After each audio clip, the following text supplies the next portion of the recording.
시청자 여러분, 안녕하세요. 자유평화통일TV의 통일토커입니다.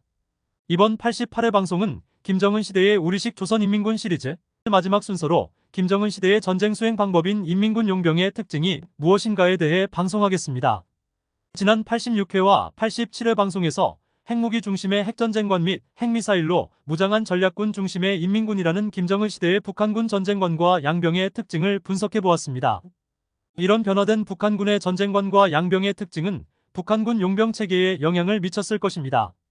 북한 문헌에는 용병체계에 해당하는 군사전략과 전법을 준비된 군사력을 효과적으로 이용해 적을 타격하여 승리할 수 있는 무장투쟁의 형식과 방법을 밝혀주는 것이라고 명기되어 있습니다. 정리하면 북한군의 용병체계는 군사전략, 작전술, 전술을 통칭한 주체군사예술과 전투수행 방법을 일컫는 주체군사전법, 여기에 공통으로 적용되는 전쟁 수행 개념인 기습, 속전속결, 배합이 복합적으로 결합된 체계입니다. 이번 방송에서는 김정은 집권 11년간 나타난 북한군 용병체계에 관한 변화 징후들을 앞서 방송한 인민군 전쟁관 및 인민군 양병의 특징과 연계시켜 분석하였습니다. 먼저 북한군의 용병체계 중 첫 번째 구성체계인 주체군사예술의 변화 징후에 관하여 알아보겠습니다. 북한 노동당 규약에 명시된 북한군의 사명은 국가방위의 기본 역량이자 혁명의 주력으로서 당, 혁명, 국가를 무력으로 지키고 노동당의 영도를 선두에서 뒷받침하는 노동당의 혁명적 무장력입니다. 다시 말씀드리면 인민군은 혁명의 수령과 그 참모부인 노동당의 혁명과업을 무력으로 담보하는 당과 수령의 군대인 것입니다. 노동당 규약 전문에 명시된 당과 수령의 혁명과업은 한반도 전역을 공산주의 사회로 건설하는 것입니다. 따라서 수령과 노동당의 유일적 영도를 받는 인민군의 핵심 사명은 남한의 사회주의화를 무력으로 완수하는 것이 됩니다. 또 2022년 9월에 제정된 공화국 핵무력정책법령 전문에도 북한 무력의 중추이며 기본 역량인 핵무력의 사명을 영토안정으로 명시해 이를 뒷받침하고 있습니다. 북한이 이처럼 당규약과 핵무기 사명의 법제화를 통해 적화 전략 노선을 고수하고 있는 가운데 전면전을 통한 적화통일이라는 북한군의 한반도 전쟁 전략에서 변화를 찾아낸다는 것은 매우 위험하고 어려운 일임은 틀림없습니다. 하지만 김정은 집권 11년간 군 구조 개편을 비롯해 군사훈련 양태와 전력 증강 추이 등 나타난 몇 가지 변화를 연계지어보면 처음부터 전면전을 시도하는 것이 아니라 먼저 기습적인 국지점령 후 상황에 따라 전면전으로 전환한다는 전쟁계획 변화 징후들을 엿볼 수 있습니다. 그 첫 번째는 북한군의 육군, 해군, 공군, 전략군, 특수작전군 등 5개 군종 간 전력 증강이 심각한 불균형입니다. 앞서 인민군 양병의 특징 방송에서 말씀드렸듯이 전략군의 비약적 증강과 일부 지상군 전력 증강에 비하면 해군과 공군은 오히려 퇴보된 양상입니다. 현재 러시아와 우크라이나 전쟁이 보여주듯이 어떤 특정 군종과 무기체계만의 우세로는 전면전에서 승리하기 어렵습니다. 압도적인 제공권과 제해권, 그리고 지상의 기동전력과 이를 지원해줄 수 있는 전쟁 수행 및 지속 능력이 뒷받침되어야 합니다. 하지만 북한이 한미연합군 대비 질적 열세인 재래식 전력과 GDP 기준으로 남한의 58분의 1 수준인 경제력으로는 한미동맹군을 상대로 전면전을 수행하기에는 사실상 불가능한 실정이라 할 수 있습니다. 두 번째는 북한군의 전략, 작전적 예비대의 약화와 전방군단인 제1제대 전투력의 증강 등 북한군의 주요 편제가 변화된 것입니다. 북한군 편제 변화의 특징을 보면 전략, 작전적 예비대인 기계화, 전차, 포병군단이 해체 및 축소되어 증편된 정규군단에 흡수된 듯합니다. 이는 북한군 최고사령부 또는 전시전선사령부에서 한국군의 중심을 공략할 전략, 작전적 핵심 예비전력인 기계화, 전차, 포병군단의 약화를 의미합니다. 이런 변화 징후는 북한군 제1제대 기동부대인 전방군단의 화력과 기동력을 보강해 한국군의 전략적 중심 공격보다 신속한 전방지역 돌파에 이어 특정 지역을 선점하는 데 목적을 둔 것으로 추론할 수 있습니다. 특히 김정은은 2022년 6월 노동당 중앙군사위원회 제8기 제3차 확대회의를 주관하고 인민군 전선부대들의 작전 임무 추가 및 작전 수행 능력 향상을 위한 수정된 작전계획을 승인한 바 있습니다. 이를 첫 번째 징후와 연계하면 북한의 적화통일 전략은 유효화돼 북한군의 한반도 전쟁 전략 목적 및 군사작전 목표가 한반도 전역을 대상으로 한 전면전에서 한강 이북 특정 지역 또는 서해도서 기습점령을 통한 정치협상의 담보물 확보가 될 수도 있을 것입니다. 세 번째 징후는 우리의 서해 최북단 섬에 대한 기습 점령 훈련 강화에서 찾을 수 있습니다. 김정은은 서해 대연평도와 백령도 강습 점령 훈련을 여러 차례 지도하고 현장에서 섬 점령 작전 전투 계획을 승인한 바 있습니다. 이들 훈련은 북한군 총참모부나 서부전선을 담당하는 사군단 주권하에 육군, 해군, 공군, 특수전군 등 작전 가용 요소를 총동원해 주기적으로 실시하는 훈련으로 두 번째 징후와 같은 맥락으로 볼 수 있습니다. 네 번째는 평양권 및 서해안 방어력을 강화한 징후입니다. 먼저 이는 앞서 인민군 양병의 특징에서 방송한 것처럼 방어 역량 강화를 위한 편제를 보강한 것입니다. 이를 위해 고사포사단을 고사포병 군단으로 증편하고 제91 수도방어군단과 함께 평양권 방어력을 강화한 것으로 짐작됩니다.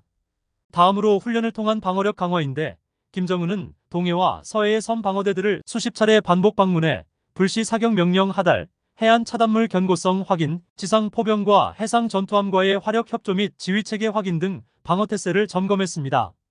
또 해안과 섬들을 연계한 대연합부대 방어훈련 지도, 총참모부가 주관하는 평양 방어를 위한 대규모 화력과 기동훈련도 직접 주관했습니다.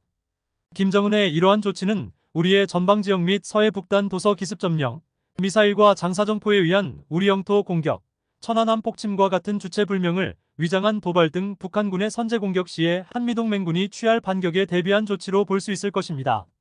이 같은 네 가지 북한군의 한반도 전쟁 전략 변화 징후의 완성도는 현재 북한이 추진 중인 핵무력 고도화로 전술핵 선제 공격 능력과 전략핵 억제력 강화 추세와 비례해 높아질 것으로 보입니다. 이번에는 북한군의 전투수행 방법인 주체군사전법 변화 징후에 대해 알아보겠습니다. 주체군사전법은 한때 김일성이 창안했다는 배합전으로 잘못 이해되기도 했습니다. 북한이 주장하는 전통적인 주체군사전법은 김일성이 항일 빨치산 활동 당시 일본군과의 전투에서 체득한 매복과 습격 위주의 소부대 전투 경험을 한국전쟁을 거치면서 현대전의 요구에 부합되게 발전시킨 전투수행 방법을 의미합니다. 다시 말씀드리면 연합군 전력에 비해 질과 양으로 열세한 상황이지만 한반도 지형과 왜소한 북한군 체형, 낙후된 북한의 기술 수준에 맞게 최적화시킨 임기응변식 전투수행기법을 말합니다. 김정은 시대에도 주체전법이라는 용어는 사용하고 있지만 북한 무력의 중추인 핵무력이 결합된 주체전법은 땅크 사냥군조, 비행기 사냥군조 등 과거의 의미와는 차원을 완전히 달리하고 있습니다. 현재 핵무기로 무장한 김정은 시대 북한군의 주체군사전법 개념은 주체사상의 이론적 토대 위에 핵무력과 재래식 전력이 배합된 북한식 전투수행 방법이라고 정의할 수 있습니다. 끝으로 북한군의 전쟁수행 개념 변화 징후에 대하여 말씀드리겠습니다. 2004년부터 2022년간의 우리 국방백서에 의하면 김정은 시대에도 김일성, 김정일 때와 같이 3대 전쟁 수행 개념인 기습, 속전속결, 배합 개념을 그대로 유지하고 있습니다. 그리고 기습 및 속전속결 효과 극대화를 위해 평양, 원산선 이남 지역에 육군의 70%, 해군의 60%를 배치한 건 역시 동일합니다. 그러나 김정은 집권 11년간 군사 분야에서 북한군 전쟁 수행 개념의 질적 변화에 영향을 미칠 수 있는 몇 가지 징후들이 발견됩니다. 첫 번째가 김정은과 북한 군부의 전술 핵무기에 대한 집착입니다. 북한군 출신 탈북민들은 오래전부터 타격 대상, 타격 시기, 탄두 크기, 폭발 고도, 사용 권한 등 전술 핵무기 사용에 관한 교리를 북한군 교범에 수록하여 훈련해 온 것으로 밝히고 있습니다. 이와 관련하여 핵탄두를 정밀화, 소형화, 경량화하고 핵탄두 적용 수단들의 다종화를 힘있게 추진해 지상, 공중, 해상, 수중의 임의의 공간에서 적들에게 핵 공격을 가할 수 있게 준비하라는 김정은의 지시가 탈북 군인들의 진술 내용의 신빙성을 높여주고 있습니다. 김정은 지시와 탈북자 진술 내용을 종합하면 북한군의 핵전쟁 수행 개념은 핵탄두 전술 무기화와 동시에 운반 수단의 다양화 및 핵무기 사용 교리화에 이르기까지 구체적이고 체계화되어 있음을 알 수 있습니다.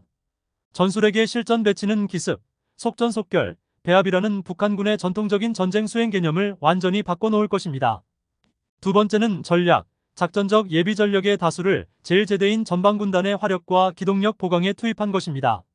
앞서 언급했듯이 김정은은 2022년 6월 북한군 총참모부에서 전방부대의 작전 임무 추가 및 작전 수행 능력 향상을 위해 수정 보완된 작전 계획을 승인했습니다. 이 조치 역시 기습 및 속전속결 능력을 배가시킨 것으로 보입니다. 세 번째로 특수작전군을 별도의 군종으로 독립시킨 것입니다. 2017년 4월 15일 김일성 탄생 기념열병식에서 처음 독립군종으로 식별된 특수작전군은 총참모부 작전총국 직속 525 특수작전대대, 항공육전여단, 해상저격여단, 전방군단 직속 정찰대대, 경보병여단, 저격여단 및 혼성여단 등으로 구성되어 있습니다. 특수작전군의 독립군종화는 각 군종과 병종, 제대별로 분산된 지휘체계를 단일화해 평시부터 통합훈련을 실시하고 전시에는 핵배낭 등 전술 핵무기 및 기동부대와의 원활한 배합작전으로 기습과 속전속결 효과를 극대화할 수 있음을 의미합니다. 김정은은 집권 11년간 핵, 경제 병진 노선 하에 핵무기 개발 및 고도화에 국가 재정을 쏟아부은 결과 제한된 대미 핵 억제력과 위협적인 대남 핵 공격 능력을 갖추었고 한미 연합군을 상대로 핵전쟁을 언급할 정도의 핵전략도 갖춘 것으로 평가할 수 있습니다. 이런 상황에서 김정은이 핵무력을 수단 삼아 이루려고 하는 영토 안정의 망상을 근본적으로 저지할 수 있는 길은 한미 핵 협의 그룹을 핵심으로 하는 한국형 확장 억제밖에 없습니다. 한국형 확장 억제력의 실효성이 높아질수록 반비례하여 북한 핵무기의 정치, 군사적 활용 가치성도 그만큼 낮아지기 때문입니다. 한국형 확장 억제와 관련하여 김정은이 5차례에 걸친 동생 김여정과 국방상의 입을 빌어 격한 비난과 함께 각도의 불안감을 표출한 것이 이를 증명합니다. 따라서 우리 정부와 군은 한국형 확장 억제의 실효성을 더 강화하면서 향후 한미 양국의 정권 교체에 따른 악영향을 최소화할 수 있도록 그 불가역성을 위한 조치도 서둘러야 할 것입니다. 지금까지 자유평화통일TV의 통일토커였습니다. 자세한 내용은 월간 자유 8호로, 9호로, 10월호에 게재된 유판덕 박사의 기고문을 참고하시기 바랍니다. 끝까지 시청해주신 시청자 여러분들께 감사드리며 영상이 도움이 되셨다면 구독과 좋아요 부탁드립니다. 감사합니다.